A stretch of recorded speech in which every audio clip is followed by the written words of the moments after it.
Masih kenal dengan ibu ini? Yang ngamuk-ngamuk sama warganya? Yang bilang gini loh, saya anak jenderal, saya anak Dai Baktiar. Kalah dia, boy. Namanya Nina Agustina, ya. Nina Agustina ini, dia ini adalah Bupati Indramayu, incumbent, ya. Tapi sayang sekali, Nina Agustina sudah berganti nama menjadi Nina Bobo. Oh, Nina Bobo.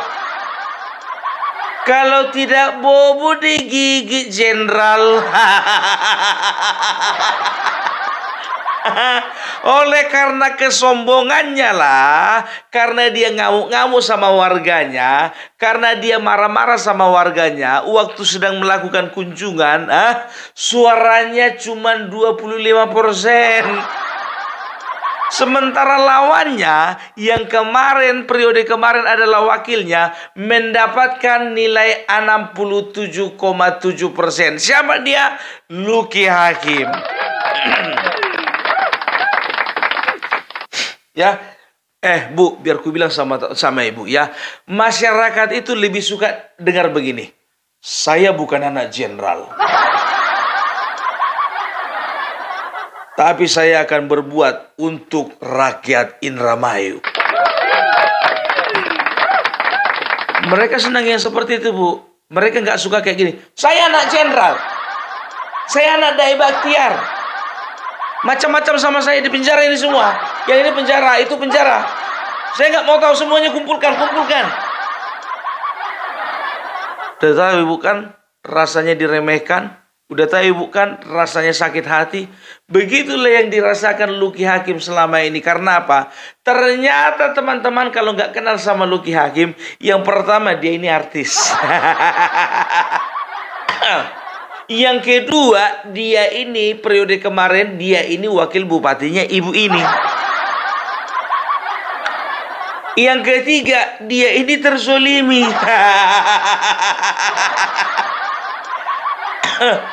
Ya jujur aja, dia merasa berdosa. Karena apa? Selama dia menjabat, dia tidak menerima tugas apapun, tapi dia menerima gaji. Kan begitu. Kalau aku jujur aja, lebih bagus kayak gitu aku. Betul. Kapan lagi terima gaji nggak kerja? Iya kan? Itu yang dicari orang. Tapi bagi seorang Luki Hakim, harga diri lebih berharga. Dan di sini membuktikan bahwasanya mau kau anak jenderal, mau kau anak bupati, mau kau anak presiden, ketika kau mencalonkan diri, kalau rakyat tidak mau milih, pasti tidak pilih. Tapi ketika kau anak presiden, kau menantunya presiden, kalau rakyat memilih, pasti dipilih. Kok arah omonganku ini kemana ya? Bapak Jokowi lagi. Ya iya dong, makanya aku bilang. Jadi jangan pernah kalian katakan politik dinasti. Politik dinasti itu dia tidak dipilih, tapi tiba-tiba bisa masuk jadi anggota dewan. Bisa dilantik jadi anggota DPR. Oleh karena apa? Keponakannya ibu ketua umum. Itu dia. Siapa itu? Romi Soekarno. Masih ingat kan di ingatan Anda? Semenjak Romi Soekarno dilantik, berhentilah isu dinasti politik menyerang Bapak Jokowi. Emang negara ini punya loh. Itu makanya aku bilang, jadi sebagai seorang kandidat, jangan sombong. Baru kandidat sombong. Walaupun incumbent, tapi di mata masyarakat kalian itu sama dengan penantang baru. Itu dia. Dan tahu enggak kalian dari ini sini Nina Agustina dari partai mana? PDIP. Jangan bilang semua calon dari partai PDIP kok sombong-sombong ya. Siapa lagi? Di situ harus sombongnya minta ampun. Dia Nabi itu dulu sombongnya minta ampun. Ibu Megawati sombongnya minta ampun. Terakhir kemarin Rano Karno. Biarlah masyarakat menilai pemimpin yang mana memiliki karakter apa. Itu dia, makanya aku bilang ya, maaf, strategi kalian itu kenapa sih kalian pakai marah-marah menyerang, itu udah nggak laku lagi. Rakyat tidak butuh diserang, tapi rakyat butuh disayang. Tahu enggak kalian, kemarin itu ada videonya ya di TikTok ya kan. Jadi lewatlah orang ini setelah kejadian, lewatlah orang ini ke daerah lain gitu kan. Beberapa mobil bupati, pengawal, dan juga ada mobil-mobil yang lainnya kan begitu. Datanglah dia lewat, karena nggak mendapat perhatian dari warga, diklekson lah, tidit. Warga waktu itu lagi main bola kalau nggak salah ya dibiarin aja, dicuekin. Hati-hati kalau rakyat sudah bergerak ya untuk tidak memilih seseorang, maka nggak akan terpilih itu. Bisa-bisanya. Ya, sebetulnya aku nggak mau ngangkat masalah ini. Karena apa? Ini sudah berlalu berapa hari ya kan, dari tanggal 27, sekarang udah tanggal berapa? Udah berapa hari yang lalu. Tapi rakyat, teman-temanku, perasaan akunya bupati. Teman-temanku mengatakan ya kan, di spamnya aku biar tahu kalian di komentar. Pung, Indramayu, Pung. Kasih tahu orang-orang Pung, Indramayu, Pung. Aku pikir kok tahu aku. Tapi masalahnya di berita udah 5 hari yang lalu. Kan begitu. Tapi itulah bagi masyarakat, mereka itu senang sekali melihat calon yang tidak didukungnya kalah. Suka kali. Kalau bisa pemberitanya itu 1 bulan. Sama kayak di Pangkal Pinang, biar tahu kalian di Pangkal Pinang, Bangka Belitung kalau nggak salah, di kota Pangkal Pinang pemilihan wali kota, ya kan? Satu calon pengusung utamanya PDIP, didukung sama partai-partai lain seperti Gerindra, Nasdem, Golkar dan lain sebagainya, melawan kotak kosong. Yang menang kotak kosong. Kan begitu.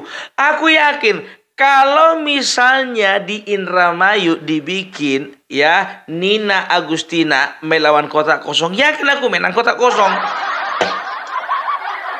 Dan dia sekali lagi berubah nama menjadi Nina Bobo. Oh, Nina Bobo. Kalau tidak Bobo, aduh, digigit jenderal. Mana nyot, tapi anak jenderal. Jadi ketahuan kawan-kawan ya, yang namanya Luki Hakim selama ini ternyata hanya diperalat. Secara gitu loh, dia kan artis ya kan. Nina Agustina ini merekrut si Luki Hakim untuk meraup suara. Ternyata berhasil. Nah, di tengah jalan dia dicampakkan. Jarang-jarang loh ada perempuan mencampakkan laki-laki.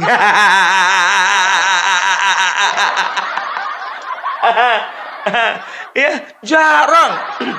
Biasanya laki-laki mencampakkan wanita. Ini luar biasa, perempuan mencampakkan laki-laki.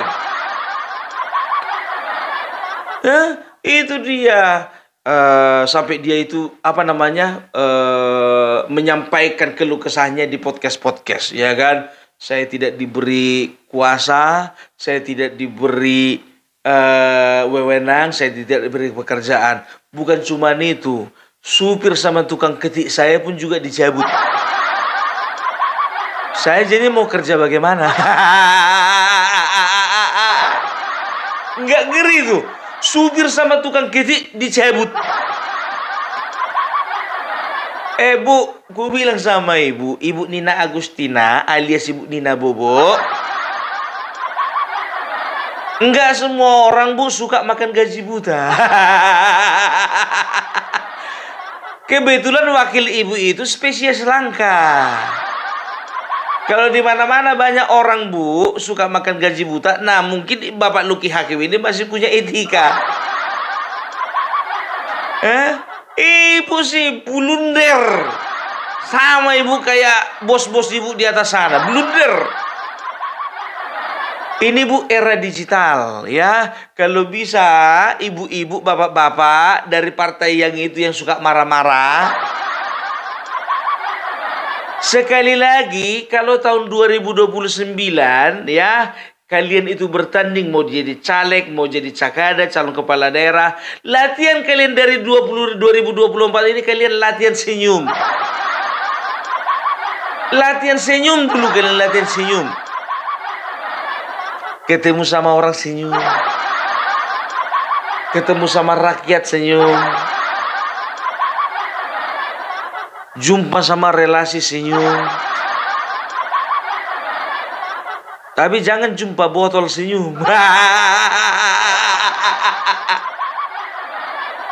Cepat kali latihannya baru tahun 2024 ini. Biar terlatih.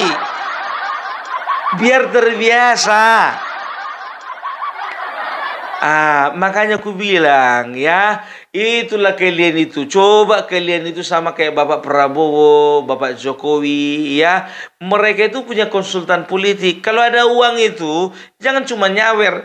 Sewa dong konsultan politik. Ini ndak, di mana ada organ tunggal nyawer. Mana organ tunggal nyawer. Konsultan politik sewa, konsultan politik.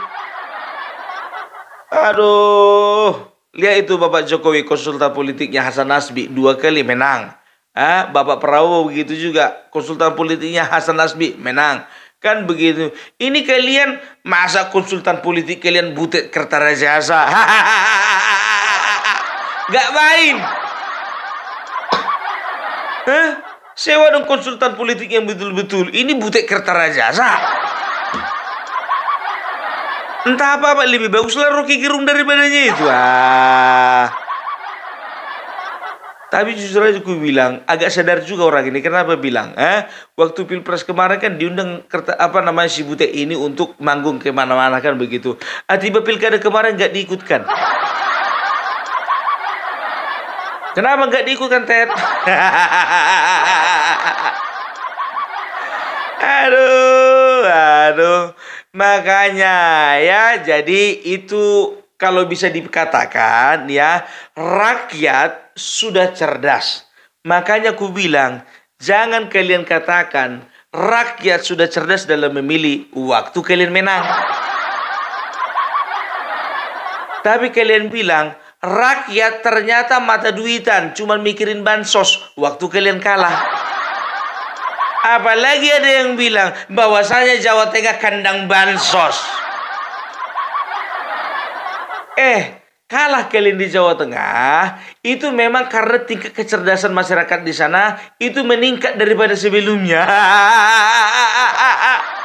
Justru makin cerdaslah rakyat Jawa Tengah, makanya menang Ahmad Lutfi. Jangan karena kalah kalian di Jawa Tengah, kalian bilang Jawa Tengah rakyatnya nggak cerdas. Kandang bansos. Deddy Sitorus. Coba-cobalah kau bilang dulu di Sumatera Utara kandang bansos. Berani kau bilang? Berani? Enak kali kau bilang asal kalah dibilang kandang bansos. Asal kalah dibilang kandang bansos. Melu dong. Indramayu kandang bansos. Sekarang begini, Deddy Sitorus, kau bilang bahwasanya Jawa Tengah itu kandang bansos, kan begitu. Nah, 2 kali gubernur, 2 kali dari partai kalian. Hati-hati dengan kata-katamu. Ketika kau tidak menjaga kata-katamu, itu kata-katamu itu menembak dirimu sendiri. Itu dia, makanya aku bilang 1000 kali dia anak jenderal, 1000 kali dia anak presiden. Kalau rakyat tidak memilih, dia tidak akan terpilih. Makanya aku bilang, jangan berani kau bilang di Sitorus. Aku bilang samamu, berani kau bilang kalau di Indramayu itu juga ada pergerakan si Partai Coklat, ada? Nggak percaya.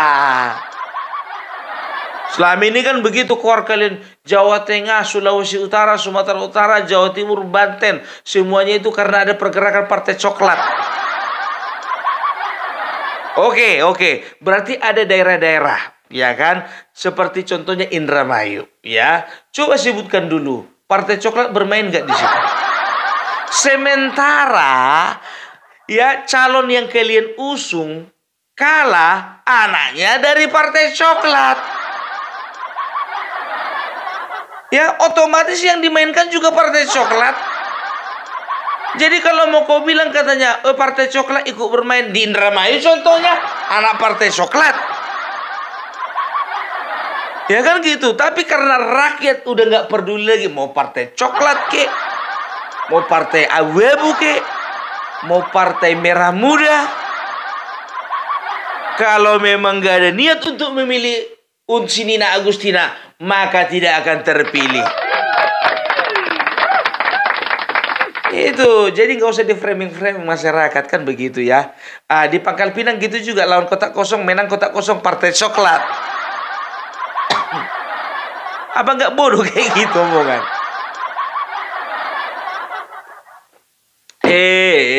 Jadi itu dia ya.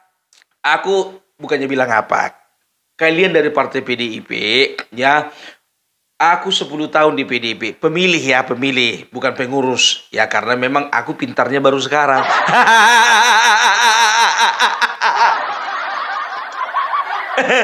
Nggak begitu, ya kita hormati juga lah. Gimana pun juga PDIP pernah menjadi bagian terbesar dari bangsa ini. Pernah.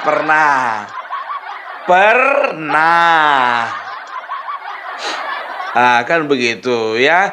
Jadi yang Opung katakan ini bukan menyerang partainya, tapi yang selalu kuserang adalah oknum-oknum dari partai tersebut yang melakukan praktek-praktek ya, kejahatan, korupsi dan juga seperti itu tuh ya, praktek-praktek yang tidak mencerminkan karakter seorang kepemimpinan. Mulutnya busuk, mulutnya bau, kata-katanya nggak pernah bagus. Aku nggak suka seperti itu. Ya itu yang ku kritisi. Begitu juga dengan langkah-langkah politik, itu yang ku kritisi. Kan begitu. Kalau partai itu semuanya tujuannya baik, kan begitu ya. Semuanya bertujuan untuk membangun bangsa, kan begitu. Tapi masalahnya betul membangun bangsa atau cuma membangun partai, kan begitu. Ya, jadi itulah dulu dari Opung Parbelak. Salam NKRI harga mati.